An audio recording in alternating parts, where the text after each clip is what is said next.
Құрметті жамағат, Аллах Тағала біз ойлағаннан да өте ұлы. Біз Аллах Тағаланың қадірін, Аллах Тағаланың Құранда түсірген білімін, айтқан нәрселерін бәрін абайлау керекпіз. Нені жақсы көреді Аллах Тағала, нені жек көреді, біз осы нәрселерді қастерлеу керекпіз. Әрдайым қандай да бір жұмыс қолыңыздан келіп жатса, отбасыңызда қандай бір жетістіктер болып жатса, ұлдарыңыз бен қыздарыңыздың саны көп болып жатса, жақсы істерден кішкене жасай алдыңыз ба? Жоқ, Аллах Тағала нәсіп етіп, өте көп жақсылықтар жасадыңыз ба? Кішкентай садақа бердіңіз ба? Көп садақа бердіңіз ба? Біреуге қандай да бір күшті көмектер көрсеттіңіз ба? Осы істеріңіздің күллісінен кейін тек қана аузымыздан бір-ақ сөз шығу керек. Ла хаула ва ла қуввата илля билля. Аллах Тағала арқылы ғана болмаса, менде ешқандай күште, қуатта жоқ. Бұл сөз жәннаттың кілті, құрметті жамағат. Себебі бір шайқаста пайғамбарымыз саллаллаху алейхи уассалам Абу Муса әл-Ашғариға айтқан екен.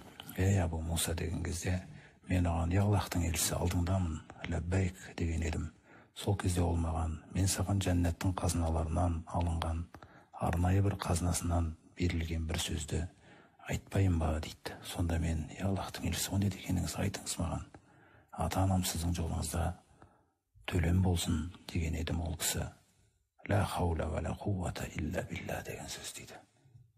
Егер бәріміз назар аударсақ, азаншыларымыз азан шақырған кезде, сондай-ақ хайя аля сола деген сөзге қарай келген кезде, намазға қарай асығыңдар деген кезде, біздің жүректеріміз намазға қарай асығып, жұмыстарын былай қарай қойып дегендей, сол кездің өзінде шайтан осы нәрсені жүрекке салуға тырысады. Мен өзім бара жатырмын, осындай деген. Тіпті сол жауап бергеніңіздің өзінде қаншалықты жүрегіңізде ықылас болса да, азаншының жаңағы сөзіне не деп жауап береміз біз? Пайғамбарымыз саллаллаху алейхи өткендей, ла хаула ва ла қуввата илля билля. Яғни ол жерде біз мойындаудамыз. Раббым, сен маған осындай түсінікті бермегенде, сен жүрегіме осындай сезім салмағанда дегендей нәрсе жату керек. Хайя алал фалах деп айтқан кезде де солай.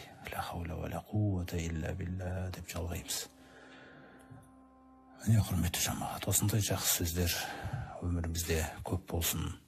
Аллах Тағала бәрімізді жаман қасиеттерден сақтасын.